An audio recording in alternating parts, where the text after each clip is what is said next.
Still doing leg day like a bodybuilder? That might be why your kicks feel slow and your gas tank runs dry. In this video, we'll break down how to train your legs for real fight performance. More power, sharper movement, and cardio that doesn't quit. No fluff, no machines. Just what works when the pressure's on. If you've been copying gym leg days, heavy squats, slow deadlifts, textbook lunges, you're training like a lifter, not a fighter. Sure, those exercises build muscle, but they don't teach your legs to react, explode, or recover when the fight turns chaotic. In the cage, you're shifting stances, launching kicks, sprawling, cutting angles, and getting back up, fast. Your legs need more than size. They need precision, power, and pressure-proof endurance. Traditional gym training doesn't develop those qualities. It leaves you looking strong, but feeling slow, unstable, and gassed out when it matters most. That's why you need a different system. One built specifically for the demands of combat. We break it down into 3 phases. Foundation, beginner. Build balance, stability, and coordination with controlled bodyweight drills that prep your legs for impact, movement, and fatigue. Force, intermediate. Turn that foundation into explosive power with compound lifts and dynamic movements that fire up your posterior chain and reaction speed.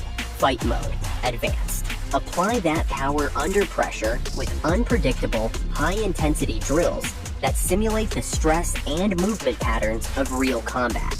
Each phase stacks on the last, giving you legs that move with intent, react without hesitation, and fire with full power. Every strong fighter starts with structure. Before you chase power or speed, you need to build the frame that supports it. That's what the foundation phase is all about. Developing the kind of strength that doesn't just look good, but actually holds up under pressure. This is where you train your legs to stay grounded when you're off balance, react under fatigue, and move with precision when chaos breaks out. Instead of chasing personal bests or pounding heavy weights, your focus here is control. You're teaching your nervous system how to fire efficiently, how to stabilize your joints, and how to support explosive movement down the line. These early sessions are what keep you injury-free and fight-ready. A strong beginner circuit includes 20 bodyweight squats to groove your base mechanics, 10 step-ups per leg to build unilateral strength and balance, 12 glute bridges with a 2-second hold at the top to activate your posterior chain, a 30-second wall set to reinforce lower body tension and grit, and 8 lateral lunges per leg to prepare your legs for directional changes and sprawls. Complete this routine for 1 to 2 rounds, resting 30 to 60 seconds between each movement. The goal isn't to rush, it's to execute every rep with clean, controlled form, tight core, aligned knees, and full range of motion. Once this becomes comfortable, start adding a few reps each week or an extra round. Progress slowly and keep your technique sharp. You're not just training muscles, you're building a base that makes explosive power and smooth movement possible later on.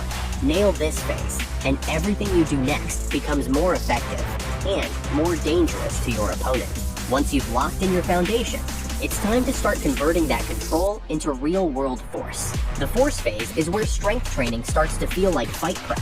You're no longer just stabilizing, you're producing power, fast. This is where explosive compound movements light up your posterior chain and prepare you for the sudden bursts that define every fight. Sprawls, takedowns, kicks, and scrambles. This phase isn't about going heavy for the sake of it. It's about explosive intent. You're training your legs to react, launch, and recover over and over without losing form or gas.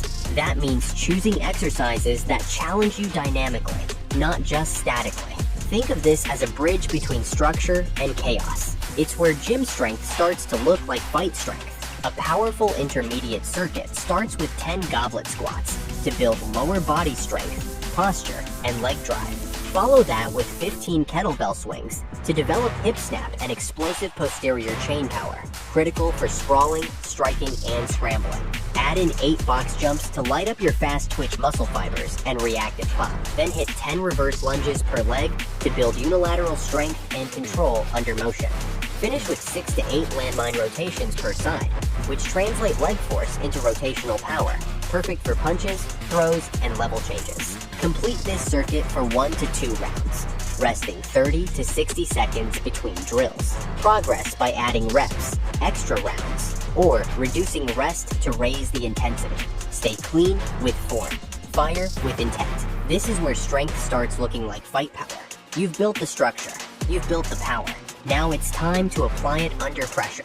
The fight mode phase pushes your legs to perform the way they'll be tested in real combat. Reactive, explosive, and unpredictable. This is where your strength meets endurance, agility, and timing. Every drill in this phase simulates the chaos of a real fight, demanding that you move with speed, change direction instantly, and keep output high, even when fatigue hits hard. This phase isn't about adding more weight. It's about complexity, intensity, and execution under stress. You're training your body to recover quickly after missed shots, explode out of awkward positions, and stay mobile even when your gas tank is low. It's high-risk, high-reward work, and it's what separates conditioned fighters from dangerous ones. A fight-tested advanced circuit starts with 10 jump squats to develop vertical power and fast recoil under fatigue. Follow that with 12 rotational jump lunges, 6 per side, to combine hip drive with balance and reactive control. Then hit 12 to 15 lateral bounds to simulate cutting angles and explosive side-to-side footwork. Add 8 broad jumps to build forward leg drive for takedowns, entries, and scrambles. Finish with 45 to 60 seconds of continuous skater hops, reinforcing lateral rhythm, reactive flow, and real fight conditioning. Complete this circuit for 2 to 3 rounds, resting only 30 to 45 seconds between movements. As you adapt, add reps, extend time-based drills, or reduce rest for a sharper fight simulation. These aren't just drills, they're rehearsals for the moments that decide the round. To train your legs like a fighter, not just for size, but for performance, you need more than just a few good exercises. You need a full system. Strength, explosiveness, and agility are only part of the equation. True fight conditioning happens when your leg training, cardio work, and recovery all reinforce each other. You're not training to pose. You're training to survive, move, and dominate under pressure. Structure your week with 5 to 6 training sessions, rotating through the 3 leg phases: foundation, force, fight mode, paired with conditioning and skill-based work. Start the week with a strength-focused session. Foundation for beginners, force or fight mode for more advanced athletes. On alternate days, plug in cardio that's built for fighters, sprint intervals, tempo runs, or assault bike bursts. These sessions don't just build your engine, they reinforce leg endurance, power output, and fatigue resistance, especially during longer rounds or late fight scrambles. Research confirms that consistent cardio training improves lower body muscle endurance and recovery speed, which translates to sharper footwork, quicker resets, and stronger finishes. Your weekly structure might look like this. Day 1, strength, leg phase, plus core. Day 2, conditioning, sprints or fight intervals. Day 3, skills, footwork, bag work, or drills. Day 4, strength, alternate phase, plus cardio. Day 5, mobility plus active recovery. Day 6, fight simulation circuit, full body plus legs. Day 7, rest or light movement. Don't just go through the motions. Each session should challenge a specific trait, movement quality, power output, reactive speed, or conditioning capacity. And recovery is part of the process, not the pause. Get 7 to 9 hours of sleep. Fuel with lean protein, complex carbs, and hydration. Take a moment after each session to reflect. Did you move with purpose? Were your reps crisp? Are you better than yesterday? Whether you're just starting or pushing elite level performance, the system stays the same. Beginners focus on structure. Intermediates add layers, like cardio intensity and mental sharpness. Advanced athletes bring it all together with precision, minimal rest, and fight-ready application. This isn't about looking strong. It's about being strong, fast, sharp, and unbreakable when it counts. Show up, move with intent, train for real fights, not just numbers in the gym. This is how you build legs that win rounds, not just reps. Leg training isn't just about strength, it's about performance. Strong, explosive legs improve your balance, kick power, and endurance when it matters most. In Muay Thai and MMA, studies show better leg strength means faster kicks and stronger takedown defense. Exactly what separates good fighters from great ones. So ditch the leg press. Train for speed, power, and control under pressure.